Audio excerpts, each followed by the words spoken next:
નમસ્કાર મિત્રો, સ્વાગત છે તમારું અમારી ચેનલમાં। ચોમાસું વિદાય બાદ અરબ સાગરમાં એક મોટી સિસ્ટમ આકાર લઈ શકે છે અને આ સિસ્ટમ વાવાઝોડું સ્વરૂપ ધારણ કરી શકે છે। મિત્રો, આગામી દિવસોમાં કેવું રહેશે વાતાવરણ સૌરાષ્ટ્ર ગુજરાતમાં અને કયા વિસ્તારમાં પડશે હજુ પણ ગાજવીજ સાથે મંડાણી વરસાદ? એ પહેલાં જો અમારી ચેનલ પર નવા હોય તો ખબર તમારા કામની છે, ચેનલ સબસ્ક્રાઈબ કરી વિડીયો લાઇક તથા શેર કરી દેજો। મિત્રો, તારીખ 3 ઓક્ટોબર અને તાજા હવામાન સમાચાર જોઈએ તો દક્ષિણ સૌરાષ્ટ્રમાં જૂનાગઢ તેમજ પોરબંદર આ ઉપરાંત વેરાવળના દરિયાકાંઠે વાદળોનો જમાવડો સાથે ભાવનગરના અમુક વિસ્તારોમાં વાદળો સાથે હળવો વરસાદ હજુ પણ જોવા મળી શકે છે। એ સિવાય વાત કરીએ તો દક્ષિણ ગુજરાતમાં ઘણા વિસ્તારોમાં હજુ પણ છાટાછૂટી અને હળવો મધ્યમ વરસાદ જોવા મળી શકે છે। મિત્રો, ત્યારબાદ મિત્રો 4 તારીખ અને શુક્રવારની વાત કરીએ તો એમાં પણ ભાવનગર તેમજ અમરેલીના દરિયાઈ કાંઠા વિસ્તારોમાં આ ઉપરાંત વડોદરા તેમજ નર્મદા તેમજ સાથે સુરત વિસ્તાર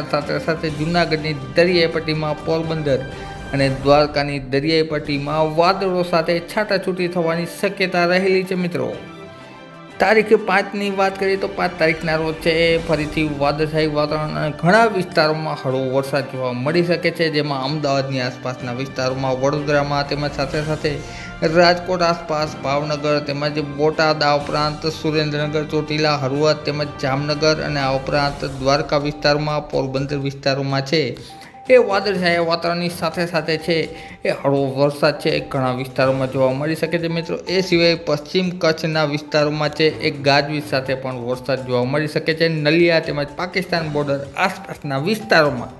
ત્યારબાદ મિત્રો તારીખ 6ની વાત કરીએ તો પવનો હજુ પણ પશ્ચિમના જોવા મળશે, જેમાં અમુક વિસ્તારોમાં ઉત્તર પશ્ચિમના પવન જોવા મળશે। હજુ પણ ભૂર પવનો આવતા વાર લાગશે। ત્યારે વાત કરીએ દક્ષિણ ગુજરાતના ઘણા વિસ્તારોમાં હજુ પણ રાજપીપળા, ભરૂચ તેમજ સાથે નર્મદા અને વ્યારા વિસ્તારમાં તેમજ વડોદરાની આસપાસના વિસ્તારોમાં છે એ હળવો મધ્યમ વરસાદ છે ગાજવીજ સાથે વરસી શકે છે। ત્યારબાદ વાત કરીએ તો જૂનાગઢની આસપાસના વિસ્તારોમાં વિસાવદર, ધારી તેમજ બગસરા, જૂનાગઢ અને કેશોદ વિસ્તારમાં હળવો મધ્યમ વરસાદ છે એ 6 તારીખના રોજ જોવા મળી શકે છે, જો કે વરસાદ છે એ સીમિત વિસ્તારમાં જોવા મળશે। ત્યારબાદ વાત કરીએ તો રાજકોટ તેમજ જામનગર, ભાણવડ, જામજોધપુર સાથે કાલાવડ, ધ્રોલ વિસ્તારમાં, ચોટીલામાં, ગોંડલમાં, સાપર, વેરાવળમાં છે એ સીમિત વિસ્તારમાં હળવો મધ્યમ વરસાદ છે જોવા મળી શકે છે, જો કે તેની શક્યતા છે હજુ પણ ઓછી ગણીને ચાલી શકાય।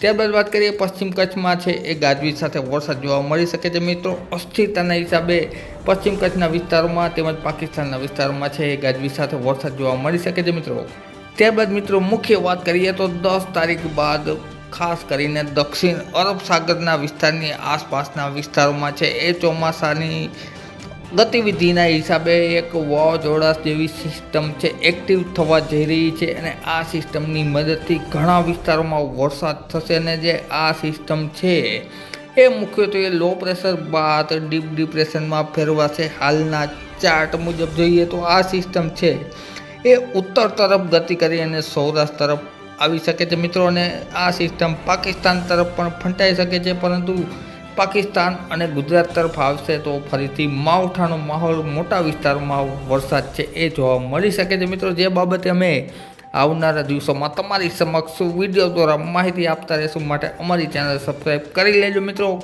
હવામાનની તમામ પ્રકારની ખબર છે અમારી ચેનલમાં આપવામાં આવશે। ગુજરાતની પડે પડની ખબર તમારા કામની છે। મિત્રો, વિડીયો જોવા બદલ ખૂબ આભાર।